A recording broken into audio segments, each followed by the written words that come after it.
Hello and welcome to today's video for Marvel Contest of Champions. I'm going to cover the 3-star Nebula arena, what's the results from the arena, as well as a little overview and gameplay for Nebula. Anyway, for round one of the 3-star arena for Nebula, I actually received her for 1.4 million, exactly one, well not exactly, but more closely, 1,435,000 and change. So if you're looking to get her in round two, you should and feel safe. You better target for around 1.4 million. 1.5 million would be even safer. You may get lucky and get her 1.2 to 1.3 million, but I wouldn't count on it. I mean, I wouldn't go to bed feeling safe at night if thinking you're getting Nebula with those numbers. You better get 1.4 better. But anyway, so now that I have her, let's take a look quickly. So here are her synergies. No big shock. She has a critical rating enemies synergy bonus with the Guardians of the Galaxy, Rocket, Star-Lord, and Drax. With the has being the adoptive daughter of Thanos. She also has a family synergy with Thanos and with her sister Gamora. And lastly, she also has the rival synergy with her sister Gamora. Let's take a look at her abilities. So we'll come back to her signature ability shortly. So let's start with the passive. So when Nebula starts a fight, she basically has 2 self-repair charges.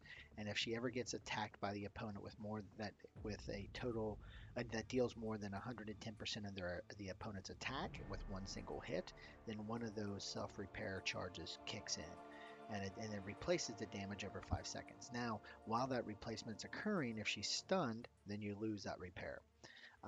If she's fighting a robot and she applies an electric shock buff, and we'll talk about those shortly, that robot also has a 20% reduction in their ability accuracy. And then since she has advanced robotics, she gets full immunity to poison and bleed effects. Holding block. So when you go back and hold block, that's when you start charging your weapon, or I should say charging her weapon, and she gets a passive electric shock charge after basically every second. Then when you get a well-timed block, you use one of those electric shock charges to apply shock to the opponent, in addition, of course, to the parry block if you've got the parry mastery enabled. And then with heavy attacks, you automatically apply that shock no matter if you had a charge built up or not. Now your special 1 and special 2 actually play closely with the electroshock. So first you want to apply the electroshocks, then with the special attack 1 you also apply power lock and power drain. Your special 2's power improves, the attack damage improves, and then lastly with the special attack 3, Nebula overcharges her power generator for 10 seconds, inflicting shock when in combat with the opponent, dealing 194 energy damage over 3 seconds. So let's go ahead and jump in and show what some of this gameplay looks like.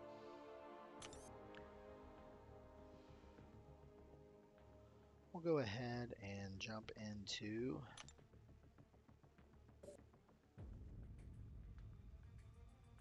let's leave this and get a little bit more difficult content with Act 4, so I actually can stick around and fight somebody for a little bit and try some of the mechanics. As you see, I still got plenty of work to do in Act 4.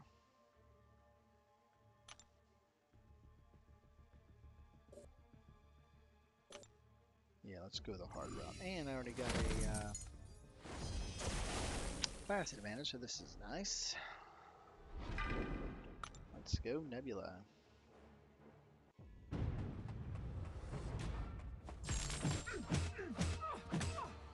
Scroll back here, get that 1, 2, oops, I took a hit, only got 1.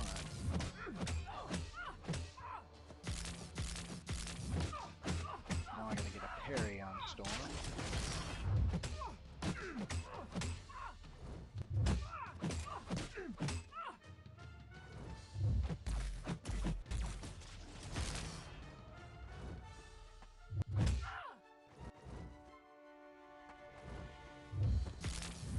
Shoot.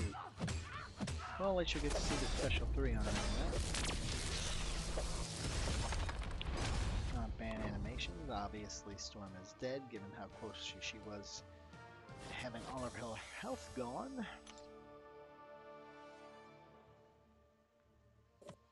Maybe we'll have better luck with War Machine.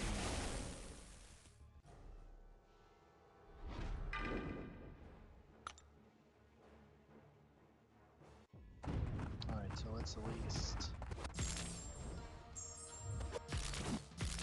So I got 2 electroshocks.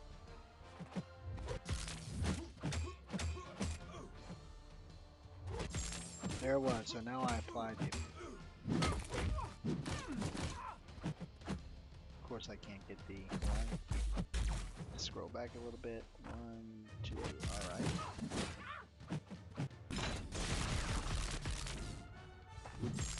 Got it. So that was a much stronger shot.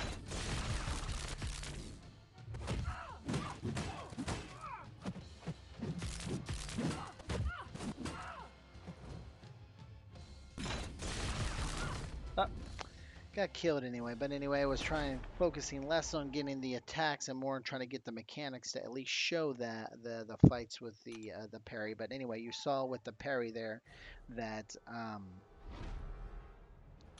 that's when you actually apply the electroshock, and then with the special 2 it increased the power, and then you saw the shock afterwards taking power away from additional power away from War Machine. And what I didn't get a chance to show you though is if you have the electroshock debuff applied and then you do your special 1, you also get a power block and power drain. So that's a nice little interaction mechanic they have there with the electroshock debuff and the special. So anyway, hopefully the little overview here with Nebula was helpful. Gives you a sense of whether or not you like the player and if you want to go after her for round 2. Always recommend trying to grab a 3-star in the round 2 arenas if you have the roster to get into that infinite streak in the 3-star arena and go after them. It's worthwhile to learn how to play the new players to figure out if you want to go after them later when they become available in different parts of the game, like for 4 stars, and if they ever become available for 5 stars. But anyway, hopefully this was helpful. If you liked it, I would really appreciate clicking that like button. And if you like this videos and others that I have in the channel, I'd really appreciate a subscribe. Other than that, thanks for stopping by and have a great day.